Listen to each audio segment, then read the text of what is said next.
Buenos días, esperamos que este audio devocional sea de mucha bendición. Hola, ¿cómo están? Manolo Madrigal les saluda, esperando como siempre que se encuentren muy pero muy bien. En la primera parte del capítulo 2 de Efesios, hemos visto cómo todos estábamos viviendo según la corriente de este mundo, conforme a la voluntad de Satanás, haciendo la voluntad de la carne, y estábamos muertos en delitos y pecados.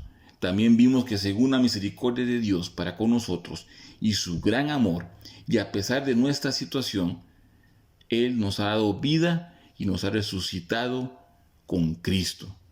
Finalmente, vimos que somos salvos por gracia por medio de la fe y que esto no es por méritos propios, no es por nada que nosotros hayamos hecho. Es más, no podíamos hacer nada, sino que es un don de Dios.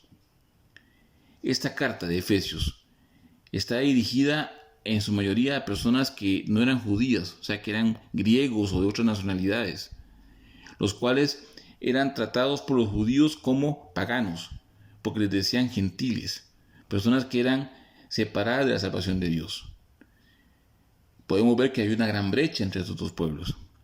Y en el versículo 11 al 12 de este segundo capítulo, Pablo aborda esta diferencia y habla sobre ello y concluye en el versículo 13 con la afirmación que dice: pero ahora en Cristo Jesús, vosotros que en otro tiempo estabais lejos, habéis sido hechos cercanos por la sangre de Cristo. Con esta frase Pablo trata de extinguir las diferencias que todavía pudieran existir entre los judíos y gentiles de una forma definitiva. De hecho, no era un problema nuevo para Pablo. En la carta a los Romanos, en el capítulo 2, versículo 28 al 29, leemos de la siguiente manera: porque no es judío el que lo es exteriormente, ni la circuncisión es la externa, en la carne, sino que es judío el que lo es interiormente, y la circuncisión es la del corazón, con el espíritu, no por la letra, la alabanza del cual no procede de los hombres, sino de Dios. Esta es la idea que transmite aquí Pablo, que todos somos iguales ante Dios, que Dios no hace acepción de personas.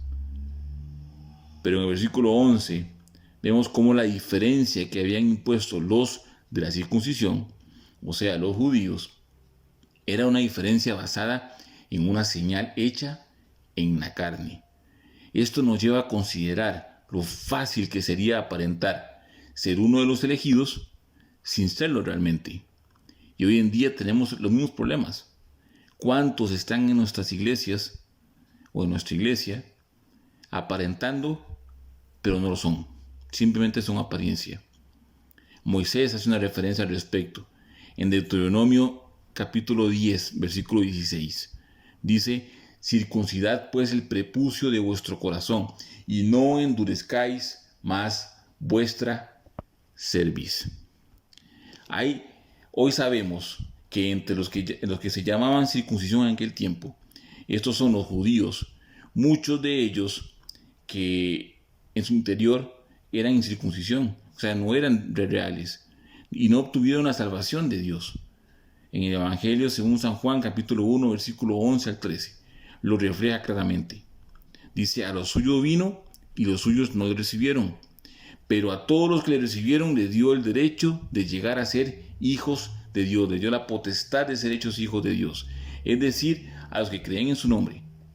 A esto les dio la potestad de ser hechos hijos de Dios. Por esta razón, es importante basar nuestra salvación no en la apariencia de un pueblo, de un grupo o denominación.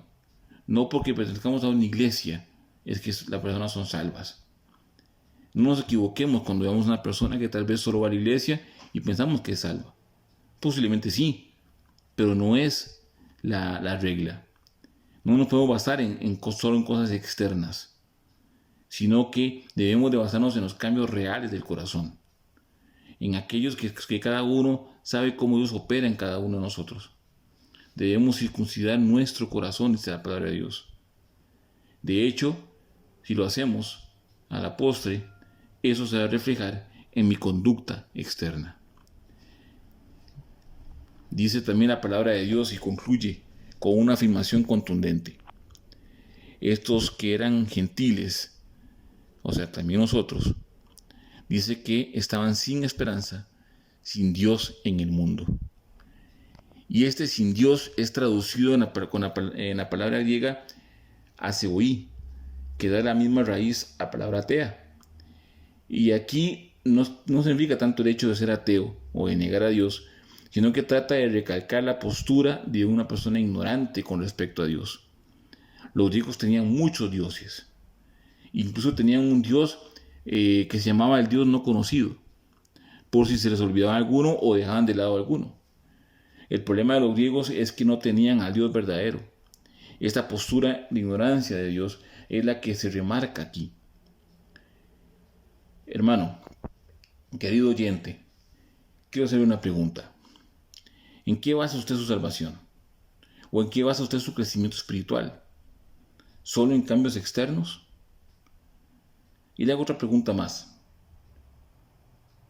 ¿Cuánto conoce usted al Dios que lo salvó? ¿Al Dios que le dio la vida eterna? ¿O todavía permanece ignorante de este Dios? ¿Cuánto lo conoce? Espero que estén bien. Que Dios les bendiga.